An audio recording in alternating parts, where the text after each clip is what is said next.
क्या बोलते थे भगवान जाने, ये किताब में लिखा, वो किताब में लिखा। मैंने कहा आपकी किताब में क्या लिखा है वो बताइए। तो हम अपने से अनभिज्ञ, अपने से अपरिचित, दूसरों ही की बातें अपने खोपड़ी में भर लेते हैं। ये तो इंटेलेक्चुअल साइड हो गई। और दूसरी हो गई भक्ति की साइड, तो उसमें भी एक तरह का नशा, एक तरह का नशा है, चेतना नहीं। दोनों चीज में एक तरह से वास्तविकता से दूर, असलियत से परे, रियलिटी से बिल्कुल दूर हम खड़े हुए। अब आपको एक उदाहरण देंगे। आपके यहाँ हरे रामा हरे कृष्णा का बड़ा जोर चल रहा, लेकिन शिकागो में मैं गई थी तो वहाँ शिकागो में उनके अब जो गुरु हैं वो आए, तो वो बिल्कुल पतली धोती पहन के और ऊपर एक बनियान पहन के आए, और इतनी ठंड थी कि मैं तो शॉल में भी ठिठुर रही थी और वो भी ठिठुर रहे थे। तो मुझे मिलने आए, मैंने कहा ये आप क्या पहन रहे हो, ये ऐसी पतली धोती क्यों पहने हो भाई, इतनी ठंड है, मैं तो माँ हूँ ना। तो दुख लगा कि ये बेचारा धोती क्यों पहने। सो कहने लगे कि भाई बात यह है कि मेरे गुरु ने कहा कि आपको धोती पहने चाहिए तभी आपका मोक्ष होगा। मैंने कहा अच्छा। हमारे भारतवर्ष में 80% लोग धोती पहनते हैं, बंगाल में तो और भी ज़्यादा। और इन सबका अगर मोक्ष होने वाला है तो तुमको स्थान कहाँ मिलेगा। फिर उसने बाल सब मुंडाए हुए थे बेचारे ने, और एक चोटी रखी थी। सो मैंने कहा ये बाल क्यों मुंडा लिए। पहले गुरु ने कहा जब तक बाल नहीं मुंडाओगे तब तक तुम्हारा मोक्ष नहीं हो सकता।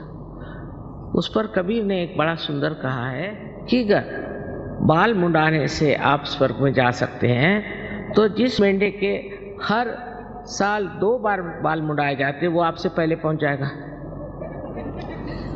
और वो इसको मानते हैं बड़े श्रद्धापूर्ण रीति से, और मुझसे नाराज हो गए कि आपके मैं गुरु के विरोध में बोल रहा हूँ। नहीं, मैंने कहा मैं तो माँ हूं ना, तो इसलिए पूछ रही हूं कि भाई ये अपनी दुर्दशा क्यों बनाए। फिर दूसरी बात समझने की है कि उपवास करो, ये नहीं खाओ, वो नहीं खाओ, उपवास करो, सर के बल खड़े हो जाओ, ये करो। कहने काय के लिए? मोक्ष प्राप्ति के लिए।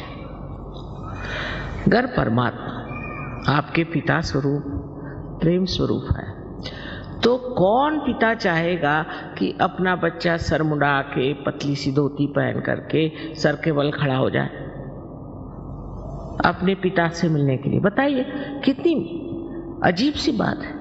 कोई पिता चाहेगा कि अपना बच्चा भूखा मरे। और माँ को तो अगर सजा देना तो खाना बच्चे बंद कर देते, हम खाना नहीं खाएंगे, हो गया, माँ खत्म। कुछ भी गुस्सा आएगा उनका खत्म हो जाता। आप तो माँ को बहुत अच्छे से जानते। तो कौन ऐसा विचित्र तरह का आलंबन है जिससे आप इस मोक्ष को प्राप्त हो सकते हैं। आप जब मनुष्य हुए तो आपने कितना पैसा खर्च किया? आप कौन से तांत्रिक के पास गए थे कि गुरु के पास गए थे? कुछ किया था? आप मनुष्य तो हो ही गए ना। तो कोई ना कोई ऐसी अंदर शक्ति है जिसे मैं प्रेम की शक्ति कहती हूँ, जिसको कि रिडम्पशन की शक्ति कहते हैं, जिससे मनुष्य का उत्थान होगा, जिससे आज आप मनुष्य स्वरूप होगा। अब अगर ये आपके अंदर शक्ति है, समझ लीजिए, अगर है तो उसका उत्थान क्यों न किया जाए। अब इसके लिए आप पैसा वैसा नहीं दे सकते, इसके लिए आप मुझे नहीं खरीद सकते। कोई अपने माँ को खरीदता है क्या? कम से कम अपने देश में तो कोई नहीं खरीदता, आप परदेश की बात करो। तो इसको पाने की चीज क्या है? ये भी आपकी अपनी व्यक्तिगत अपनी आपकी माँ है, हर एक की। और आपके अंदर जो भी कुछ है, आपका भूतकाल, आपका भविष्यकाल, आपका सब कुछ इसमें टेप रिकॉर्ड के जैसे भरा हुआ, और वो जानते। ये आपकी माँ व्यक्तिगत आपकी अपनी अपनी अलग अलग माँ है, वो आपके कुंडलिनी में स्थित है। और इसकी शक्ति को अगर जागृत करना है तो उसके लिए आप क्या पैसा दे सकते हैं? अगर समझ लीजिए इस पृथ्वी में आपको पृथ्वी माँ के उदर में एक अगर बीज आपको बोना है तो वो अपने आप सहज स्पॉन्टेनियसली पनप जाता है।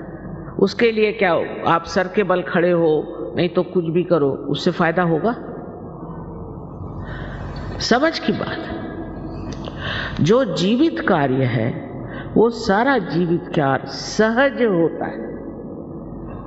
सहज का माने दूसरा और ये कि सह माने आप और ज माने आपके साथ पैदा हुआ। ये योग का अधिकार है, इसे आपको प्राप्त कर लेना चाहिए। फिर उससे अनेक लाभ हैं। मुझे पता नहीं योगी जी ने आपसे क्या क्या लाभ बताया, लेकिन एक संसार में आप अगर किसी से प्यार करते हैं तो आप नहीं जानते कि सूक्ष्म में उससे कितने लाभ होते हैं। अगर आप प्यार करते हैं और वो भी आपसे प्यार करता है तो दोनों के आदान प्रदान में एक बड़ी सूक्ष्म सी संवेदना होती है जो बहुत सुखदायी और शांतिमय होती है। पर आजकल ऐसा प्यार तो देखने को नहीं मिलता। ऐसी तो कोई व्याख्या भी नहीं कर सकता। ऐसे कोई सेंटिमेंट्स ही नहीं होते। एक दूसरों को नीचे गिराने में, इसकी उसकी गर्दन काटने में ही हम लोग लगे। प्यार की तो बात छोड़ी, यहाँ तक कि जो बड़े भक्ति योग फलाना ढिकाना प्रीच करते हैं और बिठाकर लोगों से भक्ति कराते हैं, वो सब लोगों का ध्यान सिर्फ पैसा लेने पर है। ये समझ लेना चाहिए। इस पृथ्वी माँ को आपने कितना पैसा दिया है जो ऐसे सुंदर सुंदर फूल आपको दे रही है। पहली तो चीज है कि आप प्यार को खरीद नहीं सकते। खरीदा हुआ प्यार नहीं होता। और प्यार की महिमा आप तभी जान सकते हैं जब आप इस महान चैतन्य के प्यार में डूब जाए। आपकी बारीक बारीक चीज भी वो देखता है और संभालता है।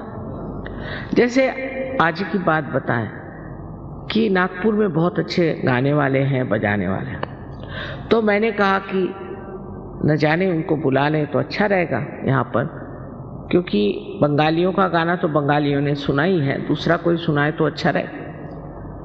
और देखिए सवेरे पहुंच गए वो अपने आप से। मैंने कहा आप कैसे आए? तो कल दुर्गापुर में हमारा प्रोग्राम है, वहां हमें जाना था तो हम आ गए। आपको सहज में ऐसी बातें होती हैं कि चमत्कार पे चमत्कार हो रहा है। आपको मैं बताऊंगी तो आपको विश्वास नहीं कि चमत्कार जिसको हम कहते हैं वो चमत्कार नहीं है, क्योंकि यह परमात्मा का क्या है, उसमें क्या चमत्कार हो सकता? वही स्वयं चमत्कार है। हमारी दादी जी एक किस्सा सुनाती थी बहुत मजेदार, कि एक इंसान परमात्मा को मिलने चला तो उसको रास्ते में एक आदमी था, वो सर के बल खड़ा था। वो कह रहा था भाई मैं तब से सर के बल खड़ा हूँ, मुझे भगवान कब दर्शन देंगे? तो जरा भगवान से जाके कहो कि जरा जल्दी दर्शन दे। तो ये गए।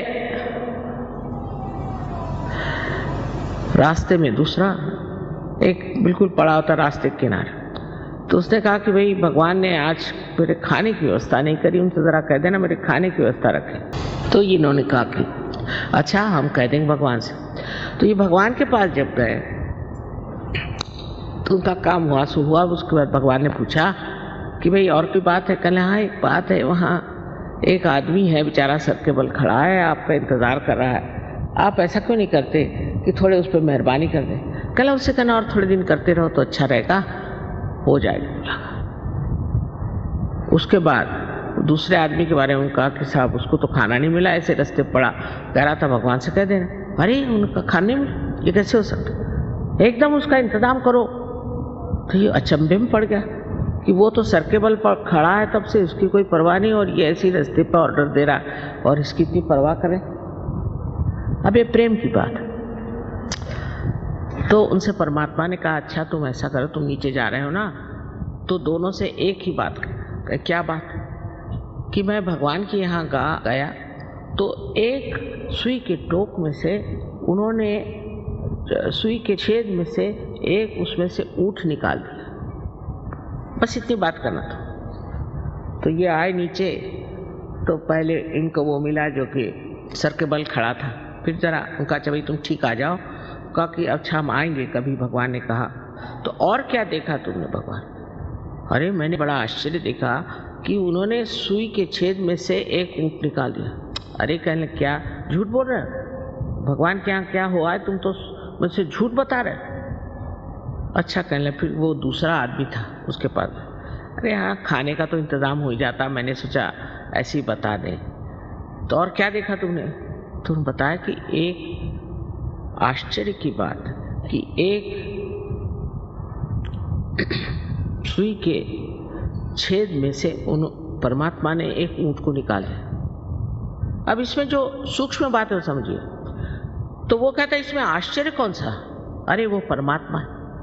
वो ऊँट तो क्या दुनिया ही निकाल दे, न जाने विश्व के विश्व निकाल दे, वो परमात्मा है। तुम क्या समझते हो अपने को? ये एक नितांत विश्वास, क्योंकि आत्म साक्षात्कारी आदमी को उसका जो विश्वास होता है वो अंधा विश्वास नहीं होता, वो साक्षात में विश्वास, साक्षात। सब्सक्राइब कीजिए कुंडलिनी जागरण को और प्रेस कीजिए बेल आइकन को, जिससे कि आपको मिल सके हमारी लेटेस्ट वीडियो सबसे पहले।